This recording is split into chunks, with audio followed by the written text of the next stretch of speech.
Ça me fait plaisir de vous retrouver cette fois pour vous donner des conseils et des exercices à faire en présence de sciatique et à faire maintenant que vous soyez à la maison, que vous soyez au travail ou comme moi en ce moment en voyage, et je vous donne ça dans quelques secondes.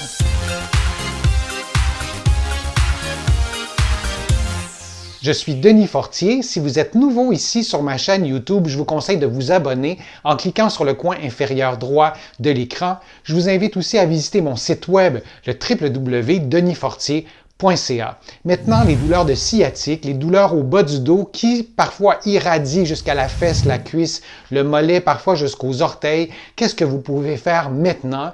Bien sûr, c'est parfois nécessaire de consulter, d'aller voir un professionnel de la santé pour soigner ces douleurs-là, mais à l'instant présent, maintenant, qu'est-ce que vous pouvez faire? En ce moment, je suis en voyage, je suis dans un appartement ici à Paris et il nous arrive aussi en voyage d'avoir ces douleurs-là et de pas trop savoir quoi faire, de se demander est-ce que c'est bon de faire telle ou telle chose. Aujourd'hui, je vous donne 6 conseils à suivre en présence de sciatique. On pourrait parler longtemps des causes de sciatique. La principale cause d'une sciatique, c'est une hernie discale.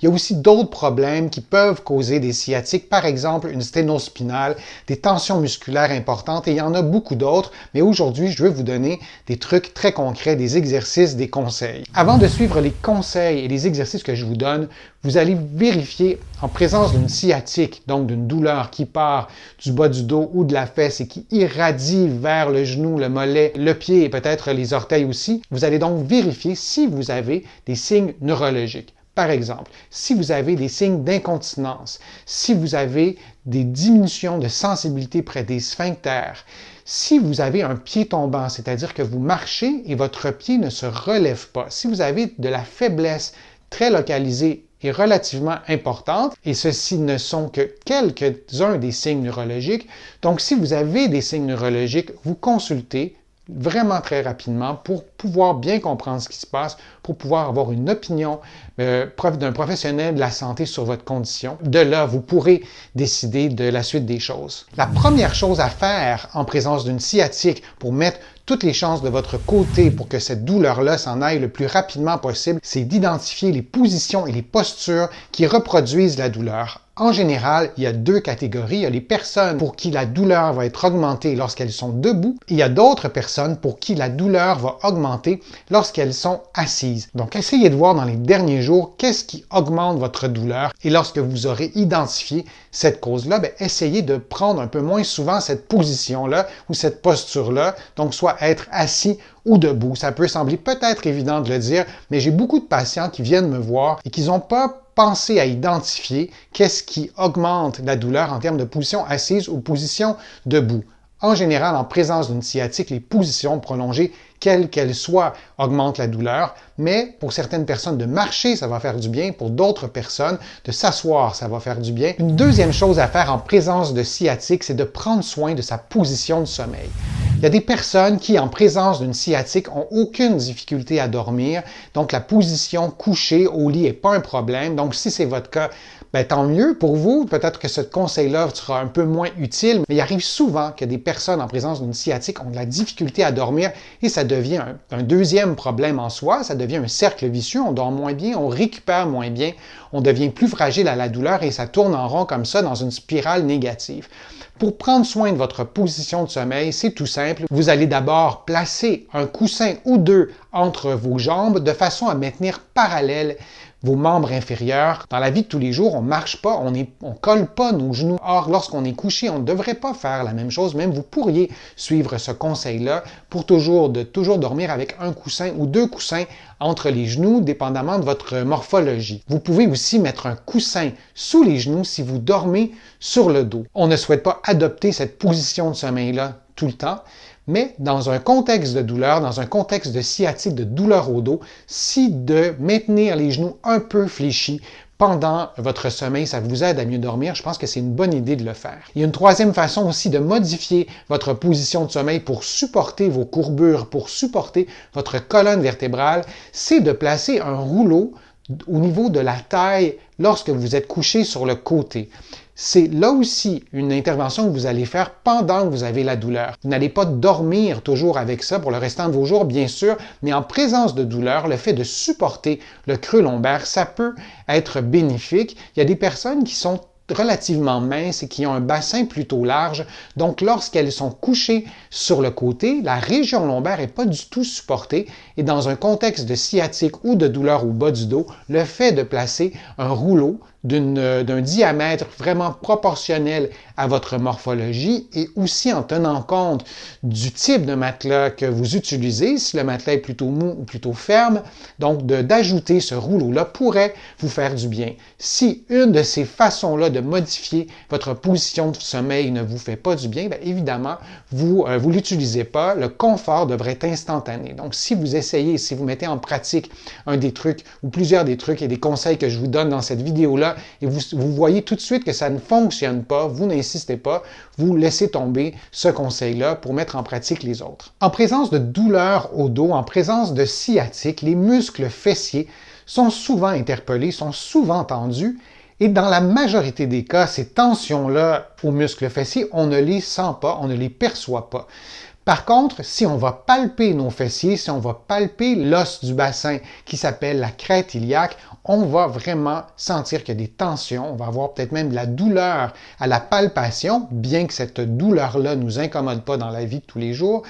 Donc, ces muscles-là qui sont parmi les plus gros muscles du corps humain ont besoin d'être massés, ont besoin d'être détendus et ont besoin d'être aussi stimulés. Et faire un automassage en position debout pourrait aussi vous aider à diminuer les tensions, à vous détendre et essayer de relâcher cette douleur-là. Vous allez vous adosser au mur, les genoux légèrement fléchis, vous allez placer la balle vis-à-vis les fessiers et vous allez, déplaçant votre poids légèrement de gauche à droite, vous allez rouler la balle sur vos muscles fessiers. Vous ne massez pas sur les régions qui sont très, très osseuses. On veut masser sur les muscles, mais souvenez-vous que les fessiers s'attachent sur votre bassin, sur la crête iliaque, sur le sacrum, et donc on veut s'approcher de l'insertion de ces muscles-là. Et vous roulez la balle tranquillement. Souvent, on va beaucoup trop vite.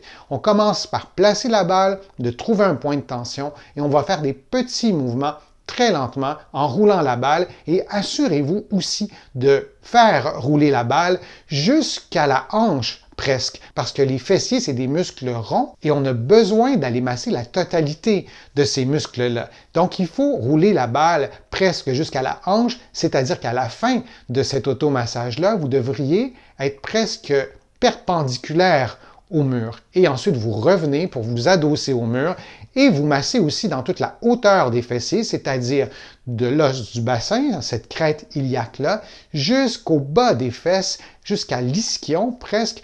Vous ne pouvez pas vous tromper en massant un peu plus bas, mais on veut s'assurer de masser l'ensemble du muscle fessier et d'insister sur les endroits qui sont plus douloureux. Vous allez faire cet automassage-là durant quelques minutes, 2 à 3 minutes. Si ça fait du bien, vous pouvez le refaire une deuxième fois et vous pouvez bien sûr masser les deux côtés. Il y a des patients qui vont me dire qu'il n'y a aucune tension du côté qui est non douloureux. C'est peut-être pas indispensable de masser ce côté-là dans ces contextes-là, mais moi, je vous encourage à quand même aller vérifier de l'autre côté et de masser si besoin il y a. En présence de douleur, les muscles se tendent et une des conséquences de ça, c'est qu'on restreint nos mouvements de façon consciente ou inconsciente et particulièrement les mouvements du bassin. C'est des mouvements qui sont presque abstraits. On va rarement décider de bouger notre bassin, contrairement à notre tête, par exemple, où on va faire des rotations à droite et à gauche et des inclinaisons de façon très consciente.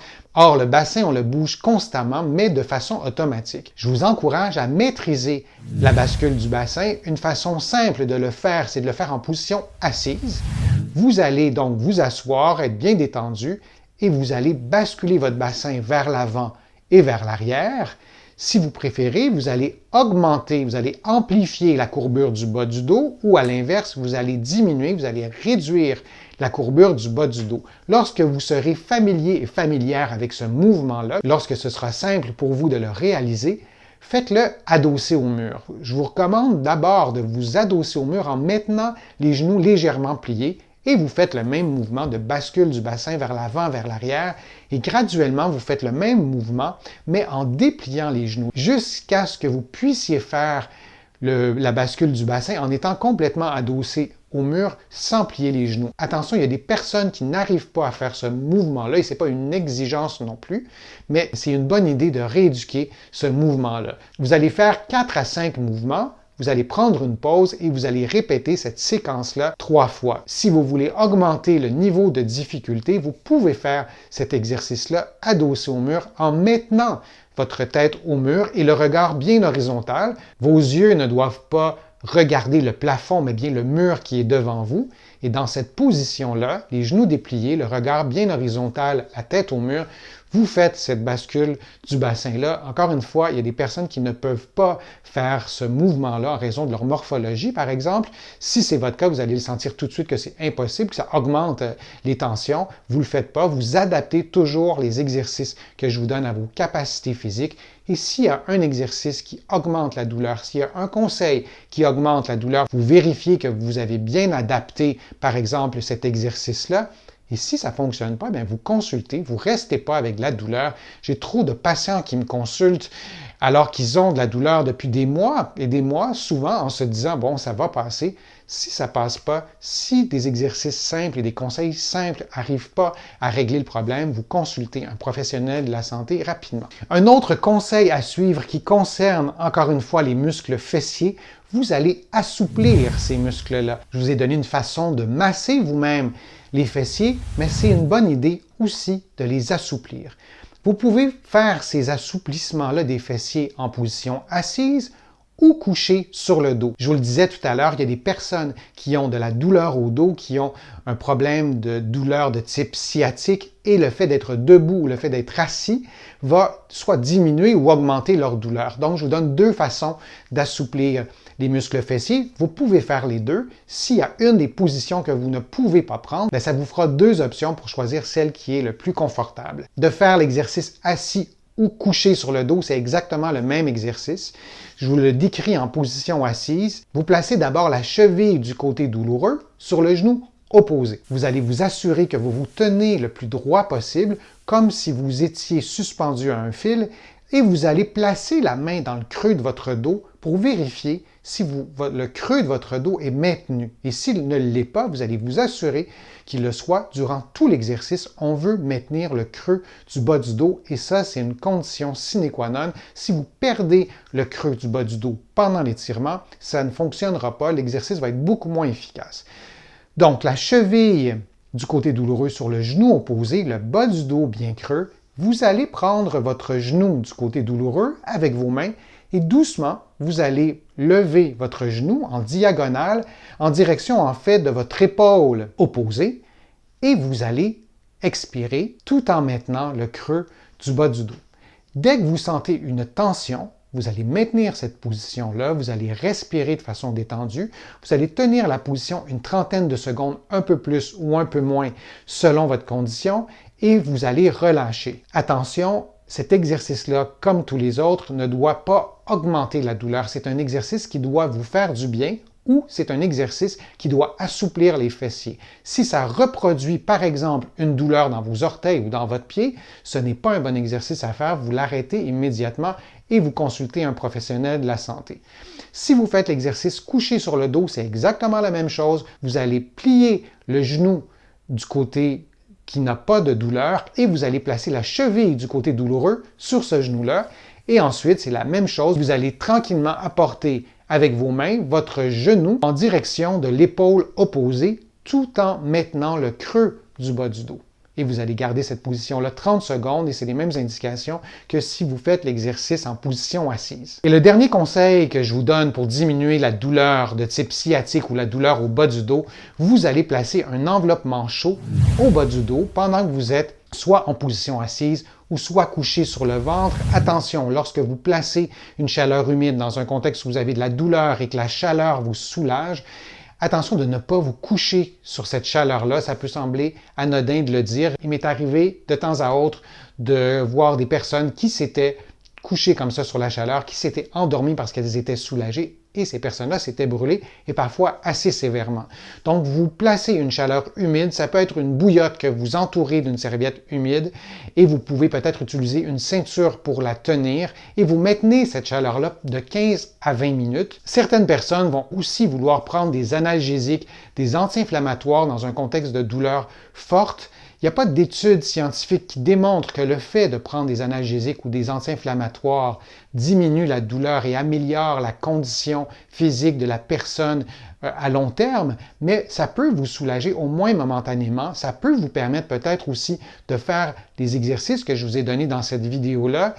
On essaie vraiment de sortir l'arsenal, donc de mettre plusieurs choses en place pour améliorer votre condition. N'oubliez pas que le temps fait aussi son œuvre et pendant le temps qui passe, pendant que votre douleur diminue, il faut vraiment essayer de ne pas faire des choses qui détériorent votre condition.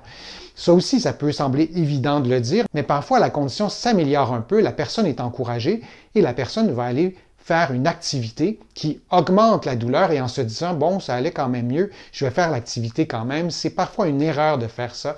On veut que la douleur s'en aille vraiment presque au complet avant de refaire une activité qui est à risque d'augmenter la douleur. Et si vous avez une douleur de type sciatique, souvenez-vous que les déplacements de plus d'1 heure, 1h30 en voiture peuvent augmenter votre douleur parce que la vibration à l'intérieur d'une voiture peut faire en sorte de fragiliser votre dos, de rendre votre dos plus vulnérable et dans un contexte, par exemple, d'hernie discale symptomatique, donc de hernie discale qui cause de la douleur de type sciatique, ces vibrations-là de la voiture peuvent détériorer votre condition. Donc, abstenez-vous de faire de longs déplacements si vous avez une douleur de type sciatique très, très forte. Ce serait prudent de le faire. Et si vous n'avez vraiment pas le choix de faire ces déplacements-là, peut-être à des fins préventives, de vous installer plutôt sur la banquette arrière si vous n'avez pas à conduire.